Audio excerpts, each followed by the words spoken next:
Welcome to the Lending Forward podcast, brought to you by Atlantic Bay Mortgage Group. This is your home for real discussions about the mortgage and housing industry. Our hosts are here bringing you firsthand accounts every week from people at the heart of the business.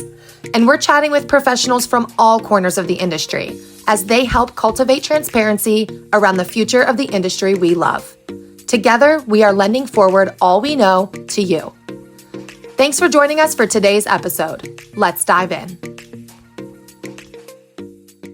Well, hello everyone. Welcome to another episode of the Lending Forward podcast. I'm Eliza Delgado, and here with me today is the incredible Courtney Oberndorf. Courtney, how about you introduce yourself and tell us who you're with?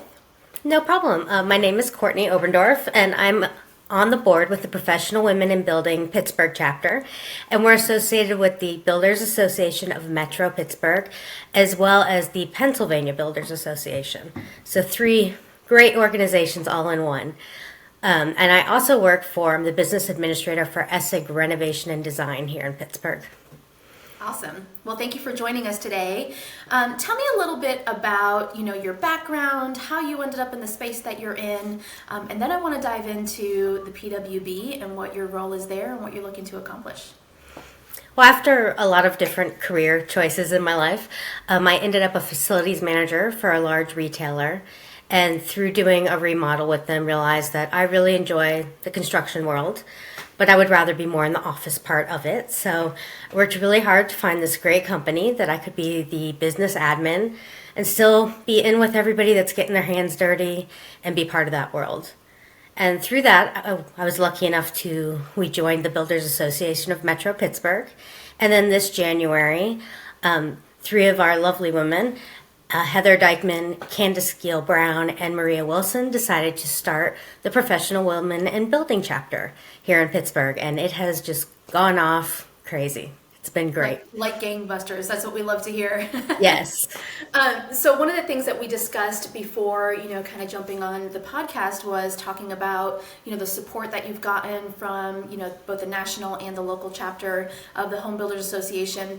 I've been having conversations, with people in this space as well about, supporting all of the communities that are alongside construction, predominantly male-led Yes. organizations, but now really tapping into the other groups that are supporting this business or thriving in this business and in this industry. It's the workforce, it's the future of the industry too. So let's talk a little bit about what it looks like for women in construction and what you're aiming to do through PWB. Well, it's been such a great space to expand everyone's horizon on not just women in construction, but the amount of jobs there are that go into construction and the different things that can be done. Our National Association of Home Builders actually put together a book that they wrote that's called The House That She Built. And it shows like 5 or 6 different women in the industry and how they work together to build a home. And it's made for elementary age children. We've actually donated up to 15 of those to libraries in the area.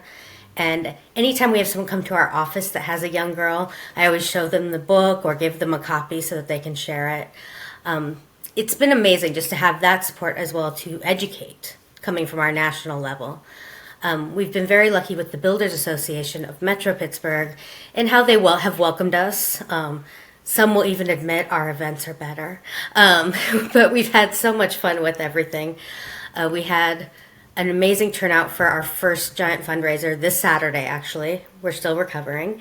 We raised $19,000 for scholarships for women in trades. So that's amazing, above and beyond. Amazing. So those are the types of things that we're very lucky with the support we have from our community, as well as the national level, that then we can go out and support others in our community and really teach them, hey, we're here for you, we will support you. We always try, we have games at every event to introduce the new people to the people that have been around and to learn about each other. We'll have topics on every table to discuss and ways to really not make it like when you go to the old boys club and it's all clique and everyone's known each other for 30 years. So really trying to bring in not just women, but diversity as well as all ages. Because unfortunately, trades are getting a little, it's like everyone's in retirement age because for so many years they weren't teaching trades in school and pushing against it. So now it's so lovely to be where they're reviving it and bringing it back. I just had a couple of conversations recently with other representatives from the HBA and from local associations as well, just talking about the importance of future generations of the workforce to sustain the demand for inventory, because houses aren't going to build themselves. Exactly. And when you have an aging population of builders, the only way you can do it is by bringing in that new workforce and helping resource them and set them up for success. So I love hearing about the way you guys have developed an identity for the PWB, about the idea of being intentional about bringing them in. Everyone has a friend, and just developing right off the bat that identity of inclusion and being intentional. Tell me a little bit about your strategy for how that looks and the efforts that you're undergoing from the board perspective to facilitate and foster that community building. Well, from the board perspective, it's really a lot of guerrilla marketing, even though we're not a company, but it's getting out, all of us working together to try to get the word out. We'll go to other groups in Pittsburgh and kind of divide and conquer, send each other messages, who's going to this event this night, who's going to this event, and really, because we're not only helping the companies we work for by networking, but also bringing more people into the fold for our group, which has been amazing.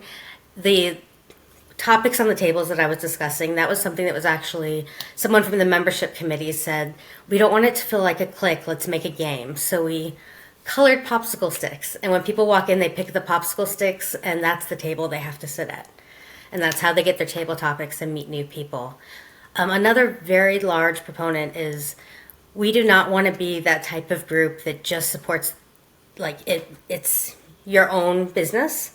So someone will ask me about a renovation, and it might not be something that my company would be interested in. But the first thing I say is, but I know 3 others.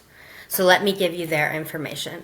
And I know that Heather does that with mortgage. Maybe her company isn't the proper one for that, but then she recommends someone else in the group. And then we do that constantly. It's all about supporting each other, no matter what we all do in the industry. It's just about being there, supporting each other, and reaching out. I love that. I think the importance of having open hands and allowing other people a seat at the table and, sharing of resources, that really is what builds community and allows you to foster the strong connections that you're aiming to build. So great job. And I always love hearing stories like that because it does take a lot of effort, building that community, being intentional, and the consistency it takes to, have people have that same experience over and over again over the events. One of the things that you just mentioned was your big fundraiser that you just did, and you're creating a community, but you're also a part of a community. Tell me a little bit about what you're aiming to do by raising those funds and how you're going to utilize them going forward for women in this industry. Well, this was our first fundraiser. Our second one will be in February. Congrats, and you did. Thank you. Trust me, it was an uphill climb, but we're all happy that it was so great. But what we're trying to do is raise money for scholarships. That's our number one goal. And those scholarships are with us meeting with counselors at local high schools and helping those young ladies get into trade school, whatever we can do to help them with.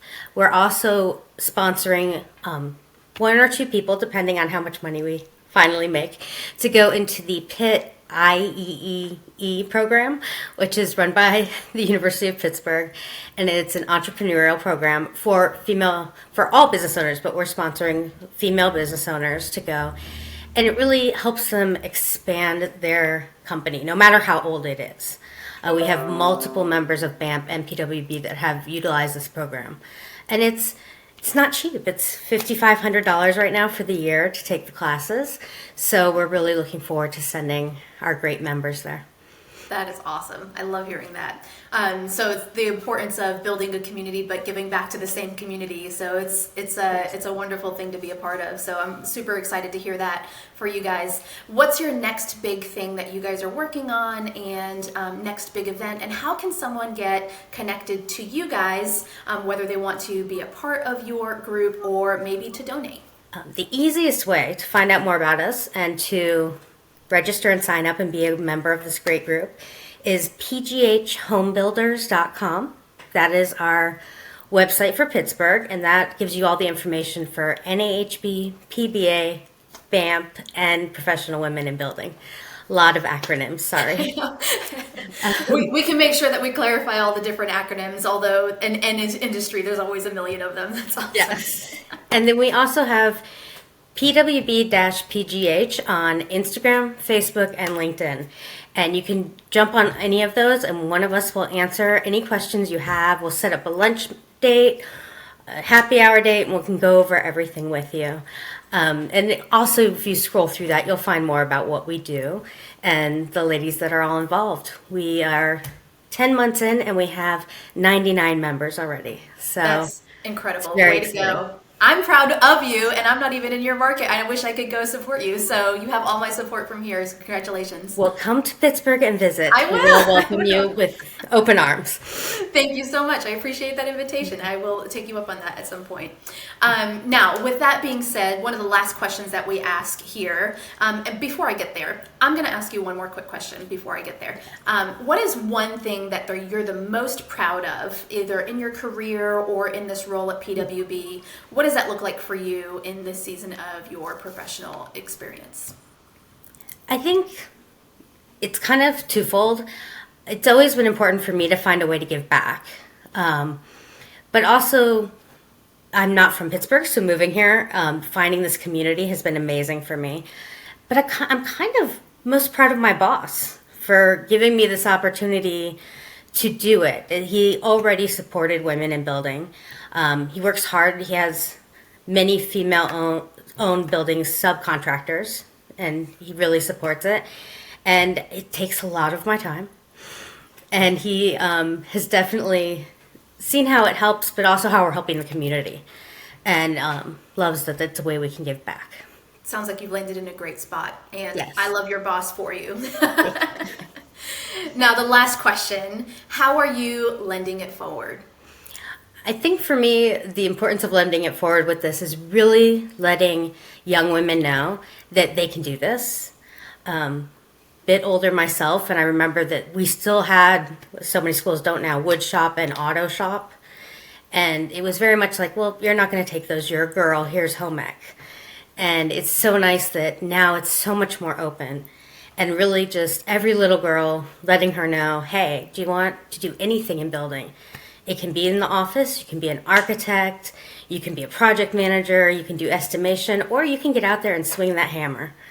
And you know what? We look really cute in hard hats and all the outfits and the bright yellow vests, so why not? Yeah. But it's definitely just letting them know that it's not the struggle that it used to be.